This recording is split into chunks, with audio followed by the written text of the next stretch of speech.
Have you ever gotten these gaps on your embroidery? They can be quite annoying as you see your fabric underneath. Don't worry, because today I'm gonna show you 3 tricks on how to fix these gaps. Inner Circle, don't forget that in your classroom you can download the files underneath this video, and if you're watching this video on YouTube, make sure to click the link in the description to check out the EL software. Let's get started. I just finished digitizing this design and I put a lot of effort into it, put it into the embroidery machine, and as I got the result, I saw that there were some gaps between my letters. I couldn't understand why. I've done this before and I can tell you guys that it can be quite confusing at first, but it's actually quite easy to fix. Let's start with step number 1, and that is identifying what the underlays are for this design. Now, as I take off my 3D and the software, I can see that there are currently no underlays on it. Underlays are what help the design to stop from shifting, as well as making it look richer. But we don't always use the same underlay properties on everything. So I'm going to press R on my keyboard so I can bring up my ruler, and I'm going to click and drag to see that this satin which I've created is currently at 5.6 millimeters. Let's check this other one out as well. 5.6 millimeters and 4.7 millimeters and 4.7 millimeters. At this stage, this should already have some sort of underlay, because the wider you get on your satin stitches, the more of an underlay you want to utilize so that your stitches aren't shifting and they look rich on your fabric. Thankfully, on the software, we do have recipes, and we can click up here on the top left to change a recipe. A recipe, depending on the kind of fabric that you're embroidering on, will predetermine the underlays as well as push and pull compensation, which we will look at another video. Canvas is the default recipe, so whenever you open the program, those underlays will already be applied to it. So you don't really have to worry about it, but if you want to choose something else, you can click on the drop down, and let's say I want to do a sweatshirt instead. I will click on this sweatshirt. Now I just want to make sure that I leave apply to existing paths, and I'm going to press OK. We're gonna let it load for a second, and now I can already tell that it decided to add some underlays. Let me take off the 3D and let's see what it added.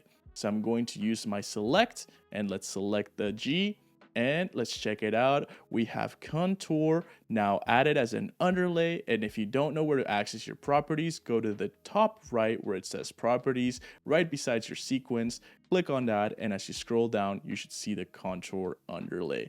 So that is really nice, because now by adding this contour, we're adding a wall around the edges of these stitches, which will add that richness to it. Now, like I mentioned, underlays are changed depending on the kind of stitch type as well as its size. So we do cover a lot of this under the theory. Make sure to check those out. And thanks to now having that contour underlay enabled, we are one step closer to making sure that we don't see any of those stitch gaps. But we can take it a step further, and that is by adding some manual stitches. So step 1 is now done. We added some contour underlays. Step number 2 is to grab our run tool. I'm going to go under my brush and click on the run tool right here, and now I'm just going to select my color, which is the tangerine, down here.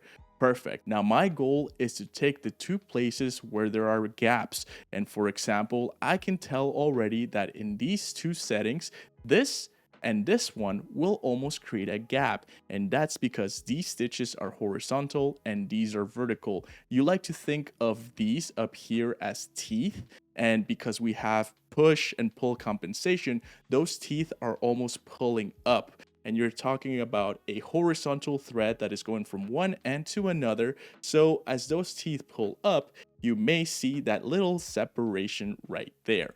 So our goal is gonna be to create some manual stitches right here so we can make that a little bit more invisible. And the way that we're gonna do that is by using our run tool. So let's grab this letter right here. I'm going to click on my path edit, and I can see that it's starting up here.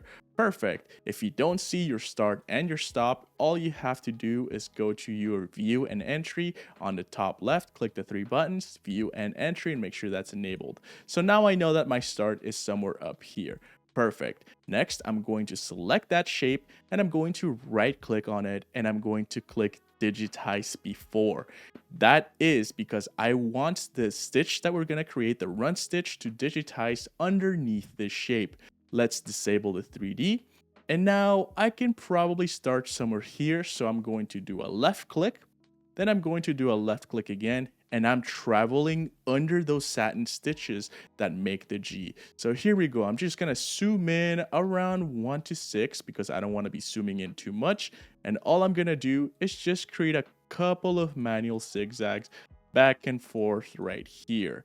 I like to think of this like sewing. So if you ever have two pieces of fabric that are separating, it's that little stitch in between. You're kind of using this to bring it back together.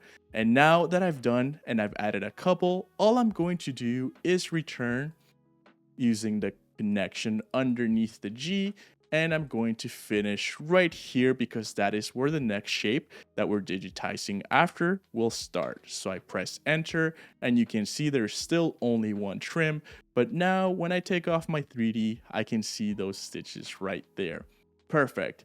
Now, I'm pretty comfortable with that, but you could add a few more. You can make them a little bit longer. I think that should be more than enough. If you press Shift R, you can open up your redraw, and I'm gonna press play.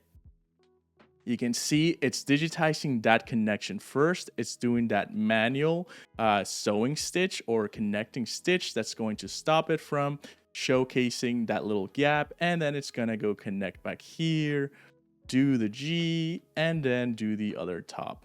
Perfect. That is awesome. I love that. But now here we go. While we're on replay, let's take a look at this. Where's it going to start stitching out? It's going to do the middle next. So what does that mean? We have to press digitizing right here.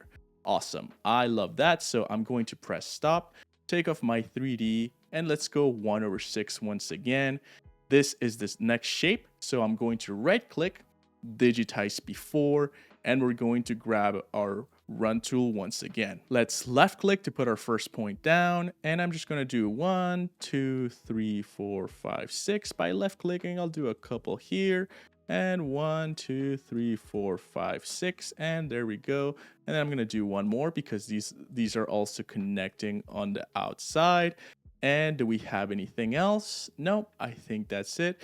These two should be fine. So now we just got to go back to the start, which is right here, and that's it. So I'm going to press enter. And if we bring back the 3D, again, you don't see it because we're digitizing it under the A. So let's press play once again. Let's go skip the G now, and let's see. It's doing those stitches at the bottom. Perfect. And then it's going to do the A. There we go, the second one. And then it's going to do the P, which the P, I can tell it's starting up here. Perfect. So we can do the next stitches right there. Awesome. So we're going to click on this one, and then we're going to do digitize before. We're going to grab our run tool, and again, take off the 3D, 600%. And let's just maybe start down here. And let's add a couple of these, 1, 2, 3, 4, 5, 6. And let's go back down here, utilizing the connection 3, 4, 5, 6. And make sure that we return and we just finish right here because that is where this part of the P is going to start. So I'm going to press 3D on and let's check it out. We can bring that next. And that looks awesome because now those stitches, it's almost like a hem stitch. It should be locking that little section in place. Now, before we go test this out on the embroidery machine, I want to show you another practical example. A little bit ago, I embroidered this horse. And by the way, all of these files, when you get the software, they will be available under each tutorial. So this horse as well is available if you want to download the file and bring it and import it into the software. You can see when I take off the 3D, it has the same thing. It has the contour underlays. It doesn't have any zigzags at all, but it has the contour. But we do have a lot of those shapes where the teeth are going like this, and these are going on the opposite side. So these are just one like long stitch while the teeth will be pulling. Now, I have seen in the group that we've shared so far that a couple people have stitch gaps on this leg specifically, and it happens because this part is wider. And I did that on purpose because I wanted to show you guys how we can fix that after. So let's do the same thing. What is the first shape that we're going to be stitching out? I can see that it's stitched right here. Perfect. So that's where I'm gonna start. I'm going to make sure that I finish on this little area, which will be the one at the bottom. Perfect. So let's just press stop so that we get out of that, and we're gonna click on this shape. I'm going to make sure that the color is black, and I'm going to right click and digitize before. Now with the run stitch selected, we can get started with digitizing, and I'm going to press left click to put my first point down. Let's just go around and utilize the power of the connection to make a couple of manual zigzag stitches around this area, like so, just going back and forth a couple of times to make those manual points.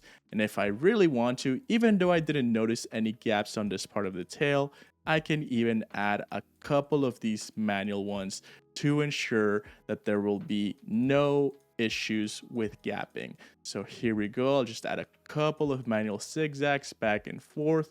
Make sure that I'm not super zoomed in because I also don't want to be adding too many of them. And there we go.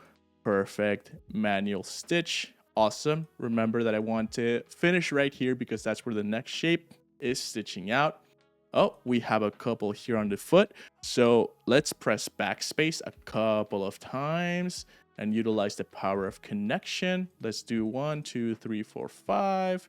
And let's do 1, 2, 3, 4, 5. Perfect. And now we can utilize this leg to come back here. And let's finish on this shape right here. Now I'm going to press enter on my keyboard. And although that looks a little bit weird, when we turn on the 3D, you won't even see them. Now, one more thing that I'm gonna do is that I noticed that this satin right here is very, very big. It's a big shape. So I believe that I'd like to add one more underlay. So let me select this shape right here, and I'm going to click on my properties. And what should we add? A parallel? I think a parallel would be pretty good. We can do a zigzag as well, but that'll be a lot more stitches. So you know what? Let's stick to a parallel and let's change the density to about 4 millimeters because we don't need it to be too dense. So now if we were to press play, we can see that it's doing all those little manual stitches going around, and then it starts to create the rest of the shape, which in the first place, if you had gotten all of those gaps, this will take care of all of that. And now that we're done fixing both of these designs, let's import it into the embroidery machine and see the results. You can instantly see the difference between the gap that has no underlays or manual stitches. It just makes the one that we fixed so much more professional. It becomes even more obvious as you see it in different angles and you start pulling those threads. And here's the horse stitch out. As you can see, there is a huge difference in that stitch. Now for the smaller satins, it may just not be as obvious because the stitch width isn't super big,